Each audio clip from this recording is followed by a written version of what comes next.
Alright, so this is episode 6 of Uma Musume Pretty Derby Season 2. A little bit of a recap. Dude, Teio got fucking destroyed! Holy shit!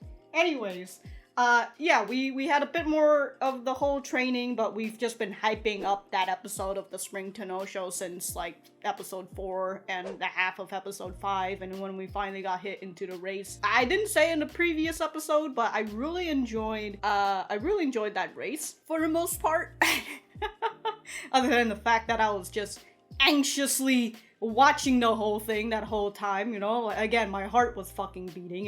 If I had, like, a low heart meter, you would have seen the part where it spiked up. But unfortunately, Teio loses, and consider that she's never had a loss before, I wonder how she will deal with this. You know, she stayed strong in the front, in the stage and all that jazz, but we did see her shed a tear when she hugged McQueen about it. And also, I didn't say this, but like when I heard McQueen said, I was able to get to where I am because of you. Man, I don't know why. Something about those words when you say that to the person you just fucking beat, I don't know. It's like rubbing salt on the wound. It genuinely feels like rubbing salt on the wound, and that's why I said Teio had such good sportsmanship. Although she did just fucking hug McQueen to get her to shut up about it. Oh man. We really went from episode 1 where Teio's doing good, she fractured her leg, and then we have the whole sad part of her not being able to attend the race. And then we went back on the up and up with her winning one of that race, and people were like, oh my god, she looks like she's even better than last time. And now we're back on the fucking slump because, except it's an even bigger slump because previously Teio couldn't attend the race, but now she could attend the race and she lost, so big oof all around. But I do have the full-length reactions up on Patreon if you guys want to check that out in either the corner or in the description down below. Other than that, let us get started.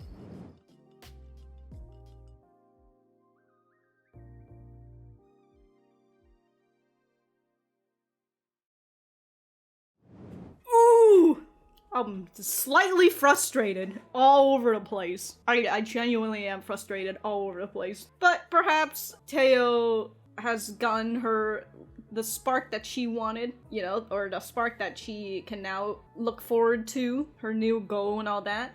So with McQueen saying about how, you know, she had a goal and then once she finished that goal, she goes on to another one. It's kind of, it's very different from Teio, who has like a more, what did I say, a more long-term goal where like she wanted to be the undefeated. This is a new scene? Huh. She wanted to be more undefeated, or she wanted to win the Triple Crown.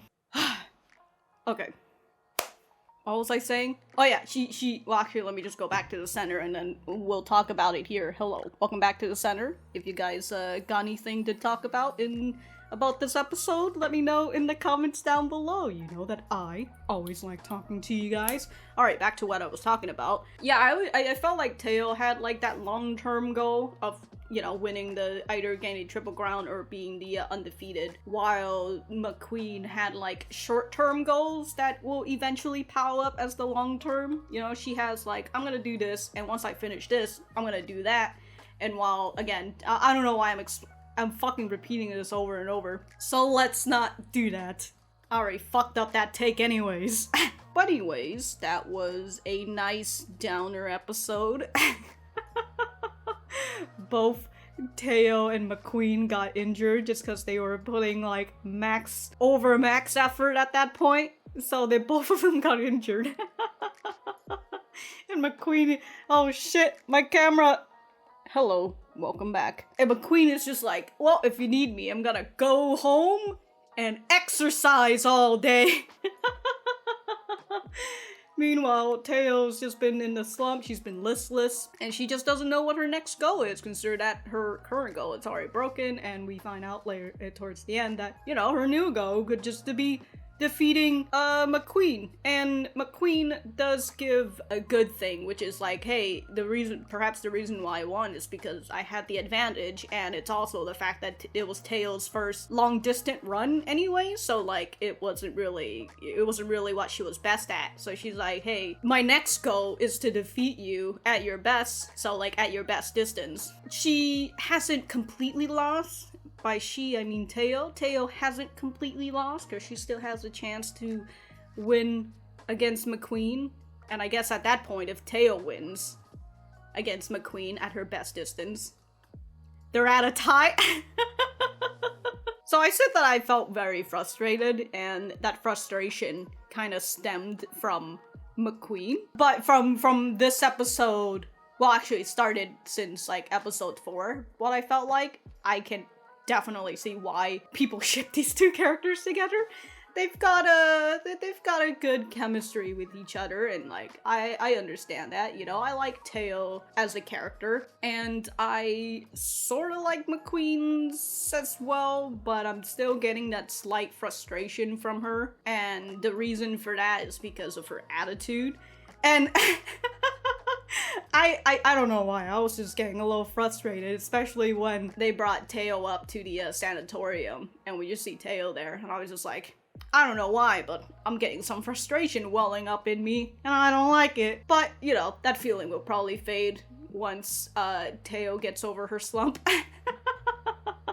We also saw Bourbon again, who was about to win her triple crown, but then Rice showered. The girl who's been following Bourbon this whole time on her whole running and all that jazz. She ends up defeating Bourbon and taking that whole triple crown away. To which I'm over here thinking, like, you were really just here to fuck Bourbon over? Because we saw her in the next race with Teio, and she was, like, far behind, if I remember correctly anyway. So I was like, wow, you really trained yourself just to fuck up Bourbon, didn't you?